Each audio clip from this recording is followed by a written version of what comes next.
كانت هناك قرية امتاز أهلها بالكذب وشهادة الزور. في هذه القرية تزوج رجل بامرأة سرا، وكان زواجا شرعيا عند الشيخ وبحضور الشهود. وبعد فترة اختلف الزوجان، وطردها الزوج من المنزل وسلبها حقوقها، فذهبت للقاضي مشتكية وقالت: تزوجني زواجا شرعيا ويشهد بذلك فلان وفلان. طلب القاضي حضور الزوج والشاهدين، فأنكر الزوج والشهود معرفتهم بهذه المرأة أو أنهم رأوها سابقا. نظر القاضي للشاهدين جيدا وللزوجة أيضا، وسألها: هل عند زوجك كلاب؟ أجابت: نعم. قال: هل تقبلين بشهادة الكلاب وحكمهم؟ قالت: نعم.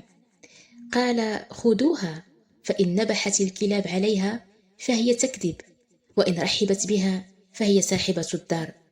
ارتبك الشاهدان واصفرت وجوههم، فقال القاضي: اجلدوهم فإنهم يكذبون.